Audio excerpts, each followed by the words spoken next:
Daily news Dubai के सब नाज़रीन को अस्सलाम वालेकुम। मैं हूं मोहम्मद ज़हीर अख्तर और आज नुमान भाई मेरे साथ हैं। एक बहुत ज़्यादा पूछा जाने वाला सवाल तो पिछले काफ़ी दिनों से नोट कर रहे हैं। अक्सर ये पूछते हैं कि यार हमने यूएई के अंदर वीज़ा अप्लाई करना है या बहुत सी लोग तो नई कंपनियां बनाने जा रहे हैं। एक उनका सवाल भी होता है कि हम एक कंपनी बनाते हैं, उसके अंदर हम किसी बंदे का वीज़ा लगाते हैं, उसकी कितनी कितनी फ़ीसें आती हैं टोटल। उसके मुतालिक मैं नुमान भाई के पास हूँ तो पूरी डिटेल हम आपके साथ शेयर करने जा रहे हैं। आपकी इन्फॉर्मेशन में ये डिटेल सुनने के बाद आपकी इन्फॉर्मेशन में यकीनन इजाफा होगा। नुमान भाई अस्सलाम वालेकुम। जी वालेकुम सलाम। नुमान भाई, जितने भी दोस्त मेरे नई कंपनी बनाने जा रहे हैं या ऑलरेडी इनकी कंपनियां बनी हुई हैं तो वो ये पूछते हैं कि अगर हम किसी का वीज़ा अप्लाई करते हैं कैटेगरी 2 की कंपनी में या कैटेगरी 3 की कंपनी में तो उसकी कितनी कितनी फीसें आती हैं, इसकी जी ज़हीर भाई, सबसे पहले जब कंपनी बनाने के बाद एम्प्लॉयमेंट वीज़ा एक लेबर फाइल होती है जो e signature card labour file opening के बाद आपको कोटे मिलते हैं। उसके बाद आपने जो सबसे पहला प्रोसेस होता है वो बंदे का ऑफ़र लेटर सबमिट कर दें। ऑफ़र लेटर के आप उसका वीज़ा अप्लाई कर रहे हैं, एक रिक्वेस्ट होती है जो मिनिस्ट्री को जाती है, मिनिस्ट्री ऑफ लेबर को, जिसके बाद वो देखते हैं आपके डॉक्यूमेंट जिसमें आपने उनका पासपोर्ट कॉपी, अगर पाकिस्तानी है तो पाकिस्तानी CNIC और एक पिक्चर उसकी स्कैन करनी है। जो उसको कंपनी पैकेज दे रही है, जो सैलरी है, जो उसकी पोजीशन है, प्रोफेशन है, वो सारा उसमें मेंशन हो जाता है। एक मिनिस्ट्री की तरफ से लेबर कॉन्ट्रैक्ट आ जाता है। पहले हमने एक पुरानी वीडियो में वो दिखाया भी था कि वो किस तरह का होता है। अभी जो है आपने सबसे पहले वो ऑफ़र लेटर टैप कर दिया और ऑफ़र लेटर दो होते हैं, एक आप खुद से कर सकते हैं, उसकी कुछ आपकी 55 फ़ीस आती है ऑनलाइन। अगर आप खुद से नहीं कर सकते क्योंकि कोई मिस्टेक हो जाए या ये हो जाए तो वो पूरा फिर आपकी कंपनी का कोटा ज़ाया चला जाता है, फिर हम तहसील से करवाते हैं। जो तहसील वाले हैं हर जगह में बनी हुई हैं, जहाँ भी आप रहते हैं उस आस पास कोई ना कोई तहसील जो है आम्बर सेंटर या तहसील बनी हुई है, वो आपसे 285 दरम चार्ज करते हैं, जिसमें वो आपको ऑफ़र लेटर टैप करके देते हैं। उसके बाद आ जाता है आपके पास लेबर कार्ड। मोस्टली 285 में आपका लेबर कार्ड आ रहा है, जिसके आप लोग जो है वो पहले लेबर कार्ड आने के बाद जो कहते हैं कि आपका वीज़ा आ गया, ई वीज़ा आ गया, ये हो गया, वो लेबर कार्ड है जस्ट। उसके बाद नेक्स्ट उसकी लेबर इंश्योरेंस पे होगी। लेबर इंश्योरेंस पे होगी वो 144 दरम की भी हो सकती है, 144 की और 189 की भी हो सकती है। ये भी डिपेंड करता है लेबर पे कि वो आपको इंश्योरेंस आपकी क्या आ रही है। वो उसका इंश्योरेंस सिर्फ आपकी वो सेफ्टी इंश्योरेंस होती है जो आप साइट वगैरह पे काम कर रहे हैं, तो इसके लिए वो लेबर की तरफ से उसकी रिक्वायरमेंट है। बाकी नेक्स्ट आ जाता है लेबर फीस। लेबर फीस जो है जब आप कंपनी फ्रेश होती है, कंपनी न्यू रजिस्टर होती है, तो उसमें कंपनी की कैटेगरी 2 होती है, उसमें आपको जो लेबर फीस पड़ती है वो 1210 दरम पड़ती है। और जब आप एक वीज़ा या दो वीज़े पाकिस्तानी डालते जाते हैं या इंडियन डालते जाते हैं तो कंपनी की कैटेगरी 3 हो जाती है। उसके बाद वही लेबर फीस 1210 से बढ़ के 3450 पे चली जाती है।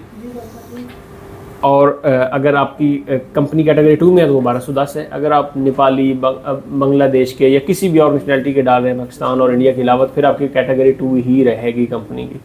अगर पाकिस्तानी या इंडियन एक भी डलता गया तो कंपनी कैटेगरी 3 हो जाएगी। तो नेक्स्ट आपने ये कि आपके पास कोटे पड़े हैं 3-4, आपने डालनी पाकिस्तानी है, तो फिर आपने कोशिश करना है कि ऑफ़र लेटर आगे पीछे हो जाए, लेबर इंश्योरेंस आप पे कर लें। लेकिन जो तीसरा स्टेप है लेबर फीस, वो आपने इकट्ठी पे करनी है, 2 की 3 की, वो आपको तकरीबन 1310 पे करनी पड़ेगी। वो 100 दरम आपका एक्स्ट्रा आएगा। तो आपने 2 की करनी है, 3 की करनी है, वो आपने इकट्ठी पे करनी है, तो तब उसके बाद आपकी कैटेगरी चेंज हो जाएगी। लेकिन 3 की या जितने 5 कोटे हैं, 10 कोटे हैं, उनकी आपको सस्ते पड़ेंगे। इसके बाद नेक्स्ट स्टेप होता है ई वीज़ा। अगर बंदा यहाँ पे है या पाकिस्तान या आउटसाइड किसी कंट्री में भी है तो आपने next step e visa apply करना है। ई वीज़ा के बाद बंदा उस पर एंट्री करेगा या जो इधर है उसका नेक्स्ट चेंज स्टेटस होगा। बंदा जब यहाँ आ जाएगा या उसका चेंज स्टेटस हो जाएगा जो इधर बंदा रह रहा था, उसके बाद आपने नेक्स्ट उसका मेडिकल करवाना है। मेडिकल रिपोर्ट आने के बाद उसकी एमरेस ID होगी। मेडिकल की फ़ीस 300 भी है, 320 भी है, 350 भी है, ये डिपेंड ऑन मेडिकल सेंटर है। और नेक्स्ट जो है वो आपकी एमरेस ID होगी। एमरेस ID की फ़ीस जो है वो 380 भी है, 370 भी कुछ सेंटर वाले लेते हैं, कुछ मोस्टली 380 उसकी फ़ीस है। आपने वो पे करनी है। पे करने के बाद आपके ID की फ़िंगर की डेट मिलेगी कि किस दिन आपने किस जगह पे जाके फ़िंगर करवाने हैं, वो सिस्टम में आ जाएगा। आप उसमें डेट चूज़ करेंगे, आप वहाँ जाके आपने फ़िंगर करवाएंगे। फ़िंगर के बाद फिर आपका फाइनल स्टेप आ जाएगा रेजिडेंसी।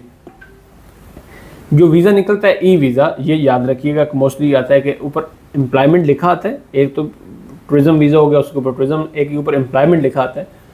और एम्प्लॉयमेंट वीज़ा जो है उसकी वैलिडिटी सिर्फ 2 महीने होती है।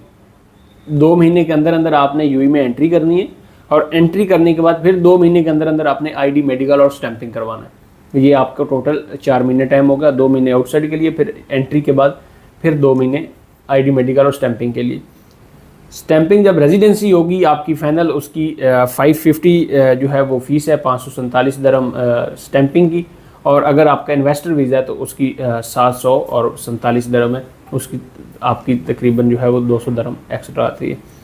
और रेजिडेंसी जब आपकी टैप होगी 2 साल का आपका वीज़ा लग जाएगा।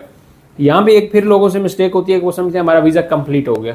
आपने लाजमी कंपनी से अपना 2 साल का लेबर कार्ड लेना है।